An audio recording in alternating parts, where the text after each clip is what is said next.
Let's continue on with this thread here. The number 17 tweet from Barry Weiss gets really, really interesting because now you start to see that Twitter was lying about their bias. Check this out. Barry Weiss says the account, Libs of TikTok, which Chaya Raichik began in November 2020 and now boasts over 1.4 million followers, was subjected to 6 suspensions in 2022 alone. Raichik says each time she was blocked from posting for as long as a week. Twitter repeatedly informed Raichik that she had been suspended for violating Twitter's policy against hateful conduct. But in an internal SIP PES memo from October 2022, after her 7th suspension, the committee acknowledged, quote, Libs of TikTok has not directly engaged in behavior violative of the hateful conduct policy. They were lying. That's actionable. Shocker. I think that's legal action right there. I think this is right here, actual malice. Libs of TikTok, Chaya, lawsuit time. If they publicly stated you violated the conduct hateful their hateful conduct policy, but then internally said you didn't, that means they knew they were lying. But here's the thing. Does she sue Elon Musk now? Yeah, Scott, you mentioned that before the show too. What's the process of a lawsuit in this situation? Do you go after previous ownership? I would think so. I mean, you would have to, who was the decision maker? Was it Vijaya? I would go after the individual person as opposed to Twitter, the company, because clearly all of this was done before the Elon Musk administration. Well, there's names being named here, a part of their strategic response team and the group's name and who was heading them. And it looks like Vijaya was at the head of many of these important decisions. We go back in the tweets and, you know, the documents are here. It shows us exactly who was making these decisions, why they were making them, how they were making them up, and how a lot of this was just absolutely arbitrary, especially when it came to hypocritical moves, especially when it came to Libs of TikTok being doxxed. The doxing of Libs of TikTok garnered, what was it? I think Barry Weiss says 10,000 likes, and that wasn't stopped, but her doing something that they construed on the technicality which wasn't even, correct, which they knew. 10,000 likes on this doxing tweet, and they said, no, it's fine. I had someone post an insane thread with an address, and Twitter told me they would not take it down. And I was just like, okay, whatever. Then it leads to exactly what you'd expect it to lead to. They claimed their justification for removing Libs of TikTok and the suspension was indirectly violating their policies by tweets that either intend to incite or led people to then harass. So not inciting, not harassing, but because she posted video and someone else did, well, that's indirect, so we're going to suspend her even though it doesn't violate our policies. However, you post an address and, sorry. Nothing. In an internal Slack message, Twitter employees spoke of using technicalities to restrict the visibility of tweets and subjects. Here's Yoel Roth, Twitter's then global head of trust and safety, in a direct message to a colleague in 2021. He wrote, a lot of times, SI has used technicality spam enforcement as a way to solve a problem created by a safety under enforcing their policies, which again isn't a problem per se, but it keeps us from addressing the root cause of the issue, which is that our safety policies need some attention. Amazing. 6 days later, in a direct message with an employee, Roth requested more research to support expanding, quote, non-removal policy interventions like disabling engagements and de-amplification/visibility filtering. Roth wrote, the hypothesis underlying much of what we've implemented is that if exposure to misinformation directly causes harm, we should use remediations that reduce exposure, and limiting the spread and virality of the content is a good way to do that. In other words, these people are saying, your ideas lead to things that we don't like, regardless of what that may be. We are going to stop people from being able to see what you post. And then they had the audacity to go publicly and say, we don't shadow ban conservatives. Now, here's the funny thing. The whole time they were doing this, I was saying it's a semantic game. They'll say, we don't shadow ban anybody. It's called visibility filtering. It's totally different. They would say, we did not shadow ban anyone for being conservative. We shadow banned them for misgendering someone. Of course, liberals and conservatives have opposing views on what misgendering is. So of course they're literally doing it based on the political ideology or political values of the individual. Yeah, I didn't punch you in the face. I just threw my fist at your face. So that's technically not the same thing, right, guys? It's absolutely incredulous. It's absolutely like insane. Congress says, Ms. Gade, is there a door on the front of Twitter's building? No, there isn't. There's no door. No, there's not. What do you mean there's not? Well, what we have is a large pane of glass on hinges with a handle that when you pull, it actually moves on the hinge, creating an opening for which you can move through, but it's not a door. It's like, okay, what? It's the deconstruction of language, man. That's the game they play. And ethically, the idea that bad information, how did they phrase it? How did this guy Yoel phrase this? That bad information, I don't know what he said, but he basically was insinuating that getting misinformation will make people evil or whatever. So show them less information. But I think it's like saying that if a virus makes you sick, don't expose anyone to the virus. But we know that immune system is a real thing, and you need a little bit of exposure to enhance your immune system so that you can handle it when it inevitably comes around. Misinformation will inevitably come around. You need to be resistant to it. You need to understand it and be able to spot it and question information when you see it. But just making it so people don't ever get a chance to be exposed to it is not the way to make people stronger. That's my belief on ethics on this one. Well, one of the craziest things, I love the amount of weird flack we're getting from all these lefty organizations about the Ye stuff. Someone super chatted, because I don't know, I may have missed it, that Ye said to Alex Jones, maybe I shouldn't have singled out an entire group of people and just pointed out it's the banks. Something like that. Someone commented that. I don't know if he actually said that, but if that is the case, it shows you how these conversations actually do good. It shows how on Twitter, there's that famous story of the Westboro Baptist Church woman who got de-radicalized by being on Twitter and saying these things, and then people countering, and then eventually she was like, okay, maybe I'm wrong. I feel like what they really want, they want villains. You guys, have you seen that? What's that group of feds that marches around pretending to be conservative activists? Patriot Front. Oh yeah, are they feds? Do we know that? I think they glow. You think they glow? So anyway, look, everybody sees that group and they're like, that can't be real, right? They need villains. They need something to justify their laws. That's why they want people to get violent. Don't get violent. It's the one thing they know how to respond to. So if they can't get it, they fake it. The FBI gets like what? 12 FBI agents get 2 crackpots and then keep elbowing them, being like, come on, kidnap this lady. And they're like, guess, aha! We got you. And then they have this big mock trial and then try to lock these guys up.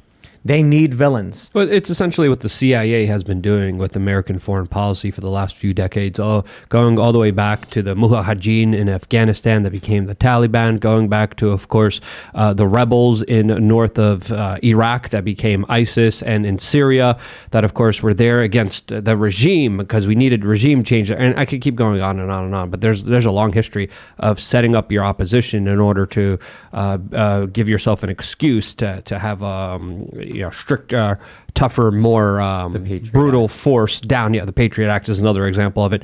But these tweets are still coming in right now. Blair White just tweeted, the Jack redemption arc is over. After, of course, we're finding out through these disclosures that Jack Dorsey was on board with implementing this for, quote, civic integrity. This is not civic integrity. This is the destruction of dialogue, of conversation, of people being able to honestly have conversations with each other. And they stood in the middle of that and said, no, we're going to control what goes into your mind. We're going to control what you can say and cannot say. We're going to control who gets to see these larger ideas. The best idea won't win. My idea will win. And that's just disgusting, patronizing, messed up behavior of big brother, big daddy government controlling every aspect of your life. And that's exactly what these people want. I'm just going to let everybody in on some insider information. It's nothing crazy, but I've frequently hit up Jack and asked him to come on the show. A year ago, he said yes when he had time. It's been a year, so I hit him up again. I'm like, it's about that time. It's the annual Ask Jack to come and have a conversation. And I understand by coming out and saying this and being critical of him, the likelihood that he actually wants to come on is low. But what I think of Jack Dorsey is that he built a sewer, and then he crawled to the lowest point of the piping, placed his mouth firmly on the spigot, and turned it on, and just let it all flow into his body. What I mean by that is, in the early days of Twitter, this was a tech bro. He was like a libertarian-style tech bro. He was the free speech wing of the free speech party. He created a platform that just started loading up with refuse from woke activists spouting garbled nonsense. And then he started consuming that garbled nonsense and buying into it and believing it. And then he ended up, because the machine was going right down his throat, vomiting all that stuff back out into the platform. So when you have a bunch of activists demanding censorship, arguing this is the right thing to do, and you give in a little bit, eventually the only thing you see is their arguments. And then you start buying into their arguments. Then, as the person controlling the system, you start implementing rules based on their arguments. So from free speech wing of the free speech party to gargling on the refuse of woke activists and spitting it back in their faces and everyone else's. I wonder if what he said, it was his civic responsibility or for the civic righteousness or whatever he said, why he was banning and shadow banning. I wonder if it's because the government was like, it's your civic responsibility. They're there with handcuffs like, dudes, it's your civic responsibility. Better do it. Like, wink, wink, we're going to throw you in prison if you don't. And that's why he's talking about decentralizing it and creating a protocol instead of a centralized network. Because if you have a centralized network, DEA wants to, or not the DEA, but whoever, government agencies are going to want to control it. They're going to try and protect it, they'll call it. But I mean, they want to get in there and choose what people see and what people are told. Dave Rubin just retweeted his conversation that he had with Jack Dorsey in 2020, where Jack specifically told him that there's no shadow banning based on political beliefs. I just retweeted it myself at Luke We Are Changed on there on Twitter. But again, 2020, Dave Rubin specifically was asking, hey, are you guys shadow banning? Yes or no? Jack Dorsey responded and said no. They're justifying double speak by saying it's not a ban. By No. deranking Look. your algorithm intake or your outflow, it's not a ban. It's ridiculous. But it is. Hold on. There's some nuance to the tweet we have to address. Dave Rubin said, do you shadow ban based on political beliefs? Simple yes or no will do. And Jack said no. And this is the problem. They're using semantics to lie. No, it's nothing to do with their political beliefs. You can vote for Republicans, but if you want lower taxes, smaller government, believe that there's only two genders, well, then we'll ban you. But that's politics, isn't it? No. See, politics refers to who you vote for, right? Those are the games they play. Yeah. You can ask any question and they will find some legalese, nonsensical semantic argument as to why they're doing or not doing the whatever they're supposed to be doing or not doing. Well, I mean, people question elections. That gets banned online, I've heard, and that's total politics. So obviously, if you're involved in suppressing people questioning elections around the world, then you're involved in political suppression. Get that straight. Well, I asked Elon when I was on the space with him, and I said, have advertisers threatened to pull money if you didn't adhere to a certain policy, or have lawmakers threatened to introduce legislation should you not adhere? And I wonder if that's been going on as well. The threatening of introducing policy or legislation that would hurt Twitter's ability if they didn't censor people. Because Twitter came along when President Obama was in office, right? It wasn't just under President Trump. Yeah, I think so. 2008, maybe. And so maybe he was getting some of those pressures from Democratic control. But I think you're right, Tim. It's not necessary. They do need a villain, but to expand upon it more, when we aren't the villains that they say we are, they have to create that and then point the finger and say, see exactly what I was talking about. And then they can use that as an opportunity for censorship, etc. Did you guys see Malcolm Flex's tweet about Ye?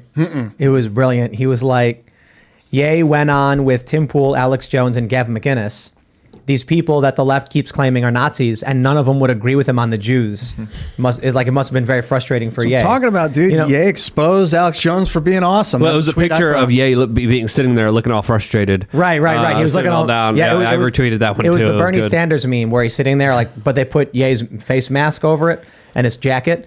And the idea is basically I wonder if that was the case.